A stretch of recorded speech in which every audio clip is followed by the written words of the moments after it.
Imagine करें कि आप एक बोट पर अपनी फैमिली के साथ नीले समुद्र में छुट्टियां गुजारने गए हैं। चारों तरफ दूर दूर तक पानी फैला हुआ है और सब कुछ नॉर्मल दिखाई देता हो। लेकिन अचानक एक लम्हे में ही सब कुछ बदल जाए। एकदम से समुद्र का पानी कहीं गायब हो जाए और आप समुद्र के नीचे की वीरान जमीन पर फंस जाएं। ऐसे में आपके दिमाग में कई सवाल आने लगेंगे। आखिर समुद्र का सारा पानी कहाँ गया? क्या ये पानी दोबारा वापस आएगा?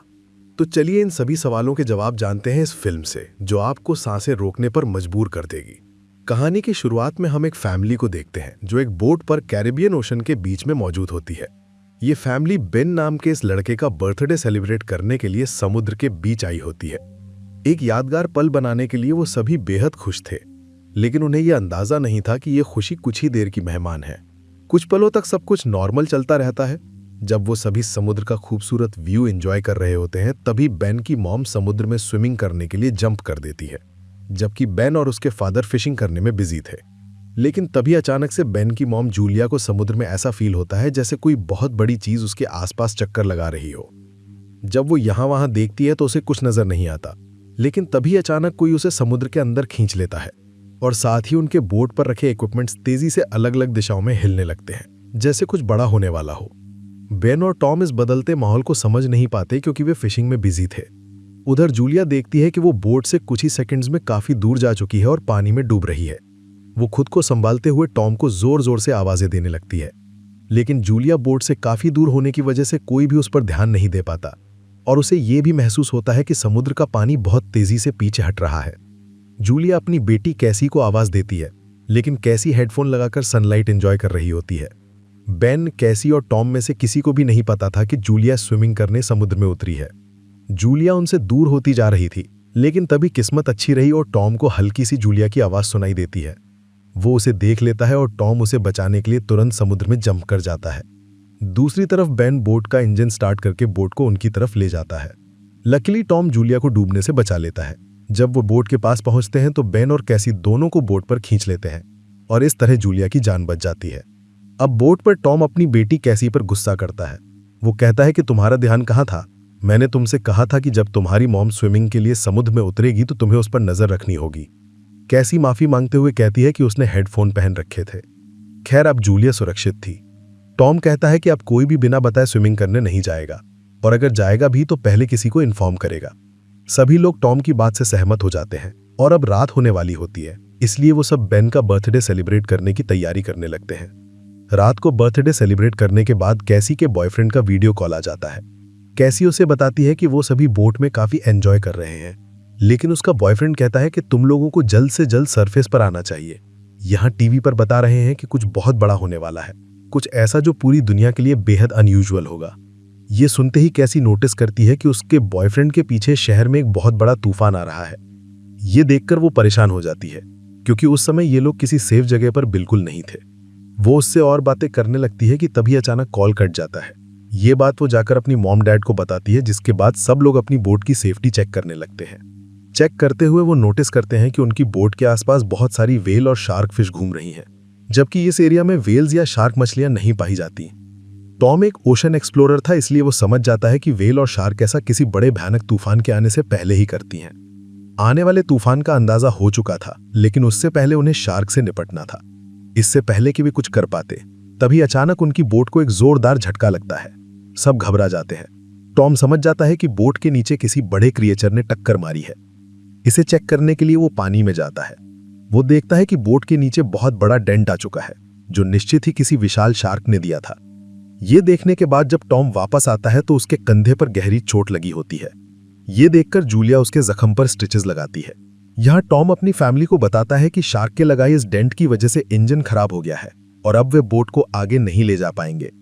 वे सभी समुद्र के बीच फंस चुके हैं और उनके पास सिर्फ यही ऑप्शन बचा था कि किसी से मदद मांगी जाए। लेकिन जब कैसी बाहर कॉल करने आती है तो सिग्नल बिल्कुल नहीं मिलते। बोट का कम्युनिकेशन सिस्टम कोई भी सिग्नल पकड़ नहीं पा रहा था।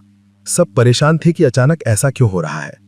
इसी मुश्किल समय में टॉम खाने पीने का सामान चेक करता है। उनके पास केवल 4 दिन तक का खाना था और कुछ नहीं, लेकिन उनके पास जीने की एक छोटी सी उम्मीद थी।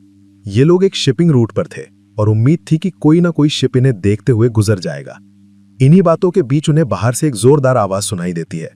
जब उन्होंने बाहर देखा तो एक बड़ा सा मीटियोरॉइड उनकी तरफ आ रहा था। वो उनकी बोट से टकरा सकता था। इसलिए बचने के लिए टॉम जल्दी से बोट का इंजन स्टार्ट करता है। वो जानता था कि इससे इंजन पूरी तरह खराब हो जाएगा, और ऐसा ही हुआ। इंजन डैमेज हो गया, लेकिन दूसरा कोई विकल्प ही नहीं था। अगर वो इंजन स्टार्ट नहीं करता तो मीटियोराइड सीधा इनसे टकरा जाता। टॉम देखता है कि आसमान से गिरने वाली ये ऑब्जेक्ट्स असल में सैटेलाइट्स थे। इसी वजह से अचानक से रेडियो और टेलीफोन के सिग्नल काम करना बंद कर गए थे। वो लोग इस हादसे से ठीक से उभरे भी नहीं थे कि तभी एक दूसरा मीटियोराइड उनकी तरफ बढ़ने लगा। अब खुद को बचाने के लिए और कुछ नहीं बचा था, इसलिए वो बोट के निचले हिस्से में जाकर लाइफ जैकेट पहन लेते हैं ताकि अगर बोट पलट भी जाए तो वे डूबे नहीं। बोट के अंदर होते ही बोट जोर जोर से झटके खाने लगती है। सब समझ जाते हैं कि अब शायद वे नहीं बच पाएंगे। तभी अचानक एक बहुत तेज आवाज होती है और वे सभी बेहोश हो जाते हैं। होश आने पर पाते हैं कि वे जिंदा हैं, हालांकि चोटें जरूर आई थीं। हैरानी की बात यह थी कि बोट में कई जगह छोटे बड़े छेद हो चुके थे, लेकिन उनमें से पानी अंदर नहीं आ रहा था। जब फैमिली बाहर आती है तो जो नजारा वो देखते हैं उसे देखकर सब दंग रह जाते हैं।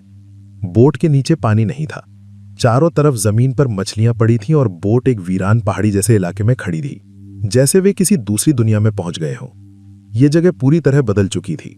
जहां कल रात तक समुद्र का पानी था, वहां अब ऊंचे ऊंचे पहाड़ और गड्ढे नजर आ रहे थे। वे जल्दी समझ जाते हैं कि वे किसी डेजर्ट में नहीं बल्कि अब भी समुद्र के बीच में हैं। बस समुद्र का पानी कहीं और शिफ्ट हो गया है। टॉम तुरंत कंपास निकालता है और डायरेक्शन चेक करता है। वो समझ जाता है कि धरती के साथ कुछ बहुत बड़ी गड़बड़ी हुई है। धरती के पोल्स बदल गए हैं। नॉर्थ पोल की जगह साउथ पोल आ गया और साउथ पोल की जगह नॉर्थ पोल। इसी वजह से जहां पहले जमीन पर लोग बसते थे, समुद्र का पानी वहां चला गया है, और जहां समुद्र था वहां अब जमीन बन चुकी है। ये सुनकर सबके होश उड़ जाते हैं। टॉम उन्हें यह भी बताता है कि जमीन पर मौजूद ज्यादातर लोग शायद मारे गए होंगे। ये सुनकर कैसी का दिल टूट जाता है। वो खुद को कैबिन में बंद कर लेती है क्योंकि उसे अंदाजा हो चुका था कि उसका बॉयफ्रेंड अब जिंदा नहीं है। लेकिन अब एक और बात थी जो कुछ देर बाद सामने आने वाली थी, और जिसे सुनकर वे और भी ज्यादा दहशत में आने वाले थे। खैर, जूलिया यहां बचे हुए खाने को इकट्ठा करने लगती है। बेन अपने बर्थडे के बलून हवा में उड़ाता है ताकि अगर कोई जिंदा इंसान आसपास हो तो वे उन्हें देख लें और उनके पास पहुंच जाएं और वो सब मिलकर इस स्थिति का सामना कर सकें। इसके बाद टॉम रेडियो से किसी से संपर्क करने की कोशिश करता है। उसे उम्मीद नहीं थी कि कोई जवाब देगा, लेकिन सरप्राइजिंगली उसे रिस्पॉन्स मिलता है। ये रिस्पॉन्स एक कैप्टन देता है जिसका नाम नेटो है, और वो भी समुद्र के शिफ्ट होने की कहानी जानता था क्योंकि वो भी अपनी सबमरीन में था, ठीक टॉम की फैमिली की तरह। टॉम कैप्टन से पूछता है कि इस स्थिति में हमें क्या करना चाहिए। कैप्टन उन्हें वो बात बताता है जिससे उनके पैरों तले जमीन खिसक जाती है। कैप्टन कहता है कि अर्थ के पोल्स जो चेंज हुए हैं वे लगभग 1 हफ्ते में अपनी जगह वापस आ जाएंगे, यानी 1 हफ्ते बाद समुद्र अपने स्थान पर लौट आएगा और उस समय उसकी लहरें बेहद खतरनाक होंगी। इसलिए कैप्टन कहता है कि मैं तो सबमरीन में सरवाइव कर लूंगा, मगर तुम लोग जल्दी से कोई ऊंची जगह ढूंढो और वहां पहुंचो, वरना बचने की संभावना बहुत कम होगी। ये सुनते ही जूलिया तुरंत बच्चों से पैकिंग करने को कहती है। टॉम कैप्टन से कहता है कि आपकी सबमरीन में बचने के चांस ज्यादा हैं, तो क्या आप मेरी फैमिली को रख लेंगे। कैप्टन कहता है कि मैं चाहता तो हूं लेकिन कर नहीं सकता, क्योंकि मेरी सबमरीन में मेरा एक साथी मारा गया है और अब वहां सिर्फ 2 लोगों की जगह है। मैं एक व्यक्ति को रख सकता हूं लेकिन दूसरा बाहर रहेगा। इस पर टॉम रिक्वेस्ट करता है कि प्लीज मेरे दोनों बच्चों को रख लीजिए, इसके बदले में हमारे पास बचा सारा खाना दे दूंगा। कैप्टन आखिरकार मान जाता है और वो टॉम को मैप पर अपनी लोकेशन समझा देता है। इसके बाद टॉम सबमरीन तक की दूरी का अंदाजा लगाता है और अपनी वाइफ को बताता है कि हम केवल 2 दिन में वहां पहुंच सकते हैं, यानी समुद्र का पानी वापस आने से पहले हम बच्चों को सुरक्षित वहां पहुंचा देंगे और उनकी जान बच जाएगी। अगली सुबह फैमिली सफर के लिए तैयार होती है। तभी टॉम देखता है कि दूर से एक अजीब सा आदमी अपनी डॉग के साथ उनकी तरफ आ रहा है। वो आदमी घायल लगता है, इसलिए टॉम उसकी मदद करने के लिए पानी लेकर उसके पास जाता है। लेकिन उस आदमी ने पानी पीने के बाद शुक्रिया कहना तो दूर, उल्टा टॉम पर अटैक कर दिया। जूलिया ये सब दूर से देख लेती है। आदमी चाकू से हमला करके टॉम को मार देता है। फिर वो जूलिया की ओर बढ़ता है। अपने पति को तो वो नहीं बचा पाती, लेकिन फटाफट बोट पर जाकर कैबिन में बच्चों को लॉक कर देती है। कैसी को एक फ्लेयर गन देती है और कहती है कि इसे सिर्फ बहुत ही मुश्किल वक्त में इस्तेमाल करना। ये बातें हो ही रही थीं कि वो आदमी बोट तक पहुंच जाता है और जूलिया उससे बचने के लिए बाथरूम में छुप जाती है। वो किलर बोट पर सर्च करता है और जैसे ही उसे खाना मिलता है भूखे जानवर की तरह टूट पड़ता है। खाने के बाद वो जूलिया को खोजने लगता है, फिर कैबिन की ओर जाता है, लेकिन वहां जाकर उसे पता चलता है कि जहां से आवाज आ रही थी वहां कोई नहीं है। दरअसल जूलिया बोट में बने एक छेद से निकलकर बाहर आ चुकी थी, लेकिन उस आदमी का डॉग उसे देख लेता है और भौंकने लगता है। मजबूरी में जूलिया को उस डॉग को मारकर चुप कराना पड़ता है और वो बोट के नीचे छुप जाती है। हालांकि वो अभी तक किलर के हाथ नहीं आती, लेकिन जब वो किलर अपने डॉग को मरा देखता है तो समझ जाता है कि जूलिया बोट से बाहर है। जैसे ही वो उसे पकड़ने के लिए नीचे उतरता है, जूलिया लौटकर बोट पर आती है और टूटा हुआ शीशा इस्तेमाल करते हुए वापस अंदर घुस जाती है। मगर थोड़ी ही देर में किलर उसे पकड़ लेता है। वो उसके बालों से पकड़कर उसे मारने लगता है, उसका गला दबाने लगता है। खुद को बचाने के लिए जूलिया उससे लड़ती है। कैसी ये सब कैबिन से देख रही होती है और उसे याद आता है कि फ्लेयर गन अब काम आएगी। वो फ्लेयर गन चला देती है, जिससे किलर दूर जा गिरता है लेकिन ज्यादा घायल नहीं होता। हाँ, उन्हें भागने का मौका मिल जाता है और बोट में आग लग जाती है। जूलिया बच्चों को लेकर बोट से बाहर निकल जाती है। बाहर निकलते वक्त किलर एक बार फिर हमला करता है, लेकिन इस बार जूलिया उसे लात मारकर दूर गिरा देती है।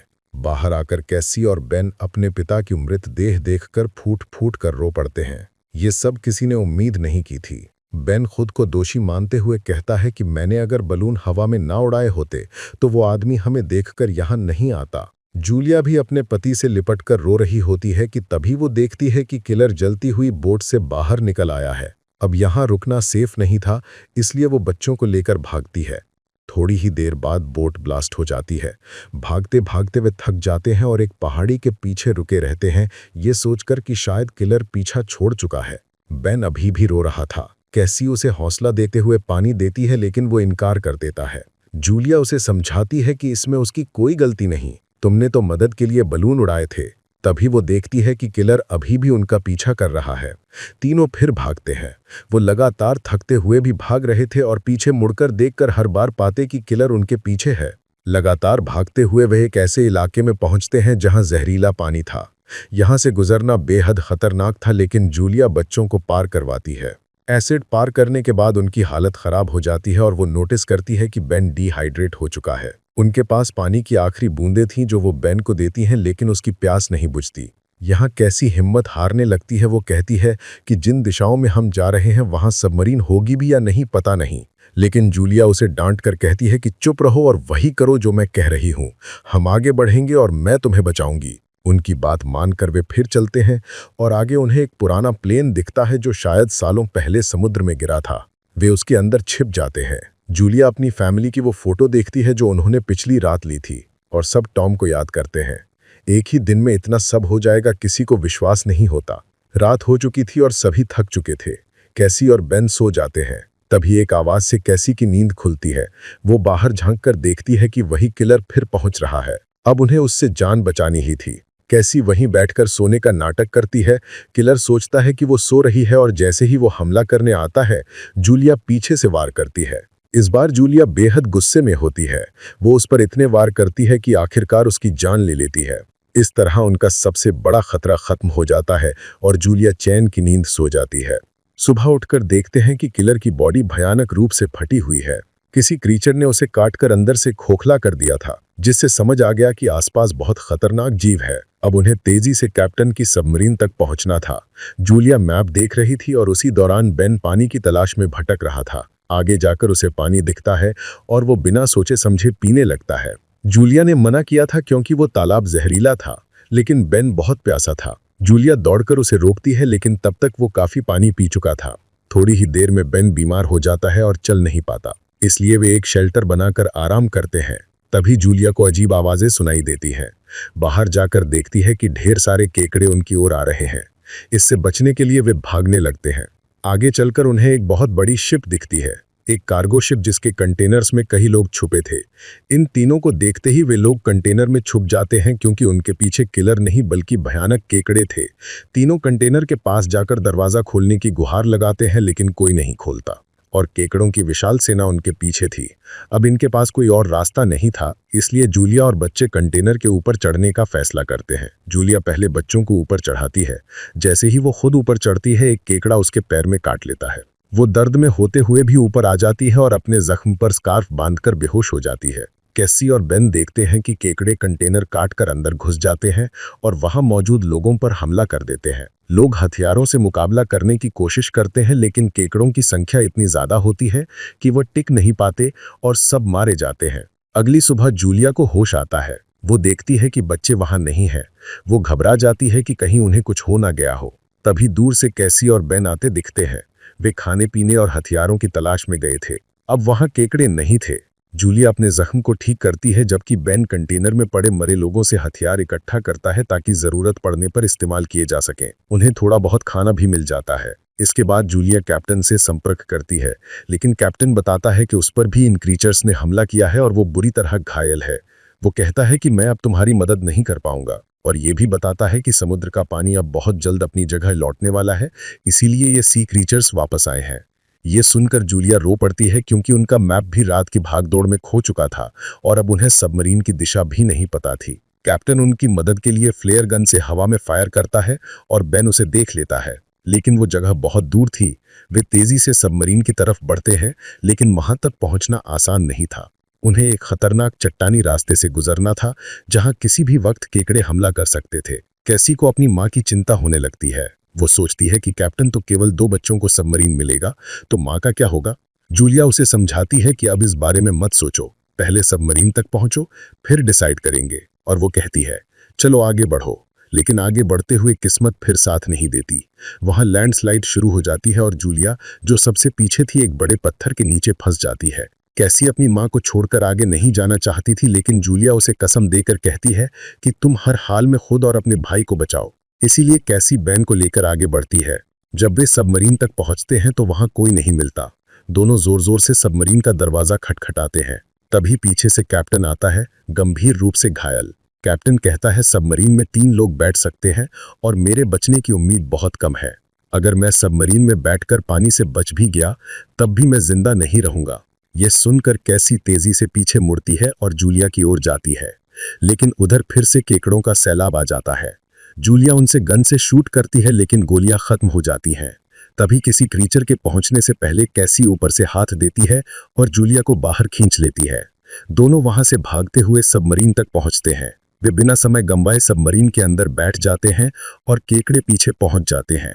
ठीक उसी वक्त एक विशाल समुद्री लहर उनकी ओर आती दिखाई देती है, सैकड़ों मीटर ऊंची। वो बेहद खतरनाक थी और जोरदार तरीके से सबमरीन से टकराती है, जिससे वे बेहोश हो जाते हैं।